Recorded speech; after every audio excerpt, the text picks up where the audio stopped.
കേരള ചരിത്രത്തിൽ കേരള സംസ്ഥാന നിയമസഭാ ഇലക്ഷനിൽ 3 സീറ്റുമായി BJP 3 താമരകൾ വിരിഞ്ഞിരിക്കുന്നു. സംസ്ഥാന അധ്യക്ഷൻ രാജീവ് ചന്ദ്രശേഖരൻ്റെ മികച്ച നേതൃപാടവത്തിൻ്റെ ഒരു ഉത്തമ ഉദാഹരണമാണ് ഈ 3 വിജയങ്ങളും. അപ്പോൾ തങ്ങളുടെ വിജയത്തെ ഒരു ചെറിയ വിശകലനത്തിലൂടെ, ഒരു വിവരണത്തിലൂടെ ജനങ്ങൾക്ക് മുന്നിൽ അവതരിപ്പിക്കുകയാണ് സംസ്ഥാന BJP അധ്യക്ഷൻ രാജീവ് ചന്ദ്രശേഖർ. അദ്ദേഹത്തിൻ്റെ വാക്കുകളിലേക്ക്. ഞാൻ എൻ്റെ രാഷ്ട്രീയം തുടങ്ങിയത് 20 കൊല്ലം മുമ്പെയാണ്. എൻ്റെ 20 കൊല്ലത്തിൻ്റെ രാഷ്ട്രീയത്തിൽ ഞാൻ കുറേ കാര്യങ്ങൾ ചെയ്തിട്ടുണ്ട്, സന്തോഷകരമായ കുറേ കാര്യങ്ങൾ ചെയ്തിട്ടുണ്ട്. പക്ഷേ ഏറ്റവും സന്തോഷകരമായ ഒരു ദിവസം എൻ്റെ ഈ രാഷ്ട്രീയ ജീവിതത്തിൽ ഇന്നാണ്. അത് ഞാൻ ജയിച്ചു എന്ന് മാത്രമല്ല, ഞങ്ങൾ മുമ്പോട്ട് വെച്ച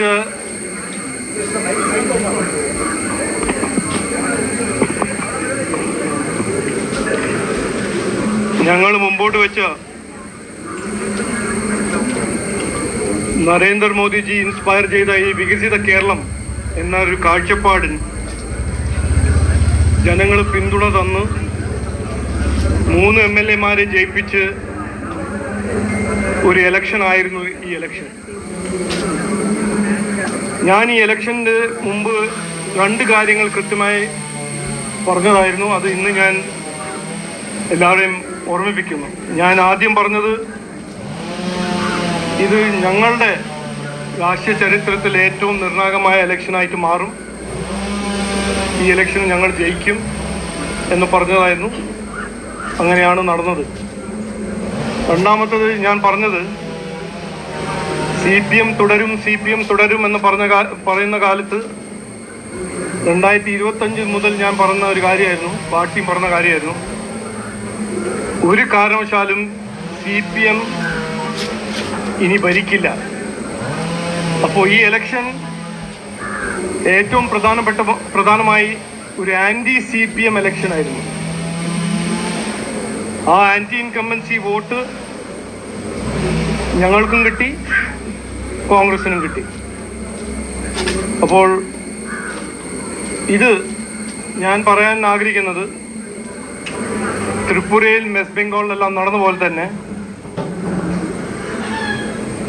കഴിഞ്ഞ 10 കൊല്ലം നമ്മൾ കണ്ട് മനസ്സിലാക്കിയ മാർക്സിസ്റ്റ് CPM-ന്റെ ഭരണശൈലിൻ്റെ ഒരു ലാസ്റ്റ് ഫേസാണ് ഈ ഇലക്ഷൻ്റെ ഒരു വലിയ മെസ്സേജ്. പിന്നെ ഈ 5 ഇലക്ഷൻ നമ്മൾ നോക്കിയാൽ അതിന് എന്തെങ്കിലും ഒരു പഠനം അല്ലെങ്കിൽ നമ്മൾ എന്തെങ്കിലും മനസ്സിലാക്കിയാൽ, ഇന്ത്യ അലയൻസ് ഭരിക്കുന്ന തമിഴ്നാട്, വെസ്റ്റ് ബംഗാൾ, കേരളം 3 സ്ഥലത്ത് ഇന്ത്യ അലയൻസ് ആയിരുന്നു ഭരിച്ചത്. ആ 3 സ്ഥലത്തും DMK ആണോ, TMC ആണോ, CPM ആണോ, ജനങ്ങൾ അവരെ തോൽപ്പിച്ചിട്ടുണ്ട്. അതേസമയം NDA-ന്റെ ഭരണശൈലിയും NDA-ന്റെ ഭരണവും NDA-ന്റെ വികസനവും നടപ്പിലാക്കുന്ന ആസാമും പുതുച്ചേരിയിൽ ഒരു പ്രോ ഇൻകംബൻസി മാൻഡേറ്റ് അവിടുത്തെ NDA സർക്കാരിന് കിട്ടിയിട്ടുണ്ട്. ഇതിന് കൂടുതൽ ഇന്ന് ഞാൻ പറയുന്നില്ല. നാളെ ഇതിനെക്കുറിച്ച് ഞാനും ഗോകുമാർജിയും മുരളീധരൻ്റെ പ്രസ് കോൺഫറൻസ് ഉണ്ടാവും, അതിൽ നമ്മൾ ഇതിനെക്കുറിച്ച് ചർച്ച ചെയ്യാം. പക്ഷേ ഇന്ന് അവസാനം ഞാൻ പറയാൻ ആഗ്രഹിക്കുന്നത് ഇതാണ്. കഴിഞ്ഞ 10 കൊല്ലം CPM ഭരിക്കുമ്പോൾ ഇവിടെ ഒരു പ്രതിപക്ഷ പാർട്ടീൻ്റെ ഒരു റോൾ ആരും നടപ്പിലാക്കിയില്ല, ആരും ചെയ്തില്ല. 10 കൊല്ലം ശബരിമല കൊള്ള നടക്കുമ്പോൾ, ജനങ്ങളുടെ ദ്രോഹം നടക്കുമ്പോൾ പറയാനും ചെയ്യാനും അസംബ്ലിയിൽ ആരും ഉണ്ടായിരുന്നില്ല. കോൺഗ്രസ് ഉണ്ടായിരുന്നു, പക്ഷെ അവർ ഇന്ത്യ അലയൻസിൻ്റെ ഭാഗമായിരുന്നു. അവർ മൗനം പാലിച്ചു. അതിൽ വലിയ മാറ്റം ഇനി വരും. 3 MLA-മാരുണ്ടാവും. ജനങ്ങൾ ഓരോരോ പ്രശ്നങ്ങളെക്കുറിച്ച് ഉയർത്തി സംസാരിക്കാനും മുമ്പോട്ട് വെച്ച് സംസ്ഥാന സർക്കാർ അതിനെ പരിഹരിക്കാൻ, അതിന് പിന്നിൽ നടക്കാൻ 3 MLA-മാരുണ്ടാവും BJP NDA-ന്റെ. അതുമാത്രമല്ല, ഇനി ഇവിടെ അഴിമതി നടത്തി ഏതെങ്കിലും സർക്കാർ നടപ്പിലാക്കാൻ ശ്രമിച്ചാൽ അതിനെ എതിർക്കാനും അതിനെ എക്സ്പോസ് ചെയ്യാൻ BJP NDA അസംബ്ലിയിലെ ഉള്ളിൽ ഉണ്ടാവും. അത് ഒരു വലിയ മാറ്റമായിരിക്കും. ഞാൻ ഇലക്ഷന് മുമ്പ് പറഞ്ഞതാണ്, ഈ ഇലക്ഷൻ ഏറ്റവും പ്രധാനപ്പെട്ട ഒരു ഇഫക്റ്റ് അല്ലെങ്കിൽ ഇമ്പാക്റ്റ് കേരളത്തിൻ്റെ രാഷ്ട്രീയ സംസ്കാരത്തിൽ മാറ്റം. അതായിരുന്നു ഞങ്ങളുടെ ലക്ഷ്യം. അത് ഞങ്ങൾ പുറത്തുനിന്ന് ഇതുവരെ ചെയ്തു. ഇനി അസംബ്ലിയിൽ കയറി അവിടെ ഇരുന്ന് അത് ഞങ്ങൾ നടപ്പിലാക്കും എന്ന് ഞാൻ ഇന്ന് ഉറപ്പു തരുന്നു.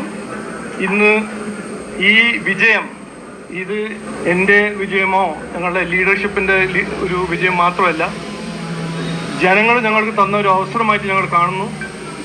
അപ്പോൾ എല്ലാവരോടും ഞാൻ നന്ദി പറയാൻ ആഗ്രഹിക്കുന്നു.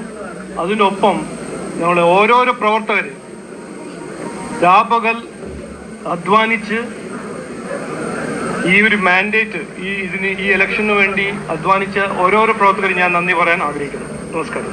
ഉത്തമ ബോധ്യത്തോടെ നല്ലൊരു സഭാ അംഗങ്ങളാകുവാനും അഴിമതിക്കെതിരെയും കെടുകാര്യസ്ഥയ്ക്കെതിരെയും ഒക്കെ പ്രതികരിക്കാൻ ഈ വിജയിച്ച 3 MLA മാർക്കും സാധിക്കട്ടെ.